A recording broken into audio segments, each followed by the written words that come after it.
All right. Welcome back to American History. Today we're talking about chapters 6 and 7 in American history, the Great Depression and the New Deal. The first section that we're going to talk about today is kind of a tip of the hat to the reading that we have done, The Nation's Sick Economy. We're going to talk about how the economic conditions that were existing throughout the decade of the 1920s, and especially in the late 1920s, led to the Great Depression and, for the average American, great financial suffering.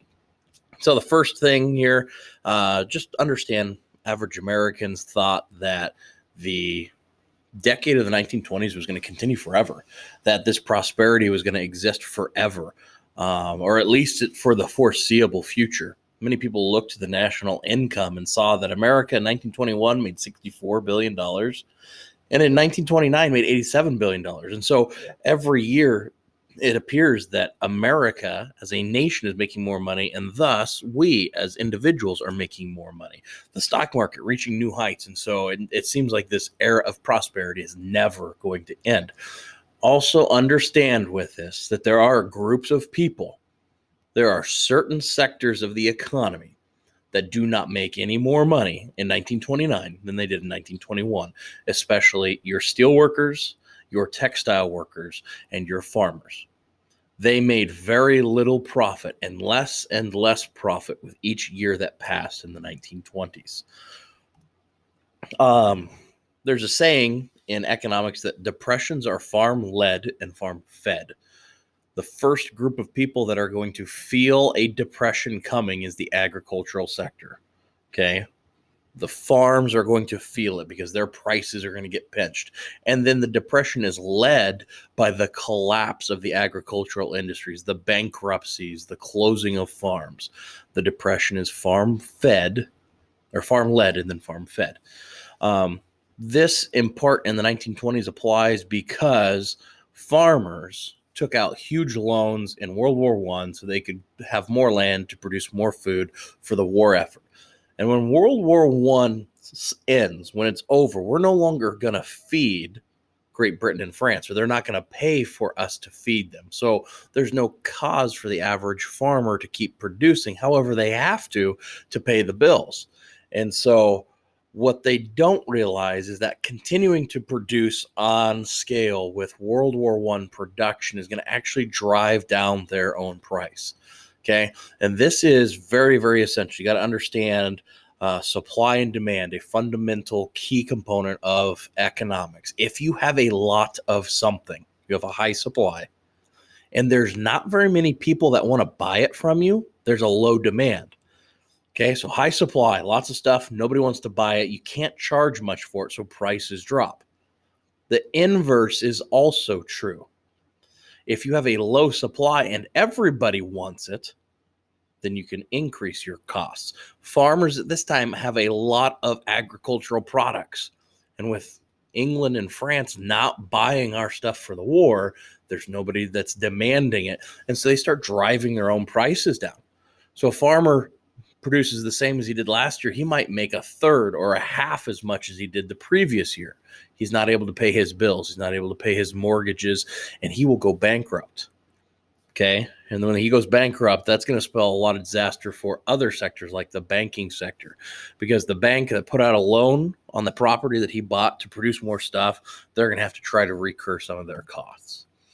The average consumer gets himself in a lot of trouble in the 1920s. The 1920s is this decade of people being able to live a life of luxury and buy new, grand, great things, but it's also accompanied with a lot of debt.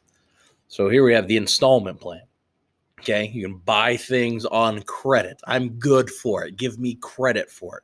I'm going to go in, I'm going to buy something. I want a washing machine, but I only have $20. I can give them $20 up front. It costs $300. I'm going to pay $10 a month, mostly in interest, for the next 30 months. Life is good. I get to take the washing machine home. I get to do that for a refrigerator. I get to do that for a dryer. I get to do that for a stove. Okay, pretty soon I have a lot of money that it's loaned out through the installment plan. The average person overextended themselves. So they were paying a lot of money in payments. If somebody lost a job, if they lost an income, they could not make those payments. If you can't make the payments, then they're going to take that stuff back from you, plus something for collateral to recur their costs. And so a lot of people at the end of this chapter, or at the end of this section, the stock market's going to crash. Lots of people are going to lose all of their money in their jobs. They don't have a way to pay for these things. And to recur the cost, many of these companies are going to take additional capital, whether that's a car in addition to the washing machine, or eventually you have to sell your home to pay off what you owe these companies in the installment plan. Good idea. The average person was able to enjoy some of the nice new luxury items that are available in the 1920s, but it gets a lot of people in trouble because they're not fiscally responsible. There's a huge disparity of wealth. There's a whole section on this in your reading. Talks about how there's 1% of the wealthiest people in America that start to really accumulate about 75% of the wealth. A lot of this is because of those luxury items and people taking things out in installments. Okay. I understand there's about half the homes in cities that still don't even have electricity. And so electricity at this point is almost a luxury. Half of Americans in the cities still don't have electricity. So you enjoy a refrigerator and a stove that run off of electricity. You also have to pay for the electricity. And so if you're making the same amount of money in 1921 as you were, or 1929 as you were in 1921, the paycheck starts to get real tight. Okay.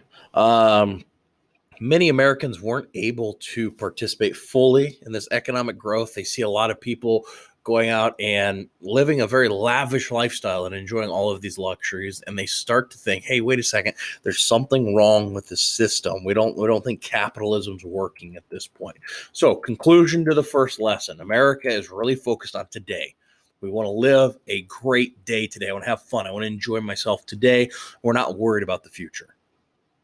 After all, nothing can happen, right? Hopefully you understand the sarcasm. We know what's coming, what's on the horizon. Life seems easy for the average American. I don't have to work as many hours. I don't have to do as hard of a job to get the same pay that I was. Doesn't mean I take on a second job. I just go work my one job and make the same amount of money as I was.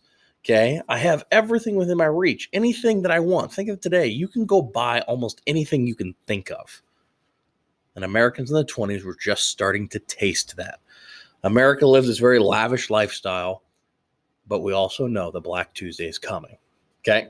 And that is the end of lesson 1. We will be back with lesson 2, the crash, momentarily.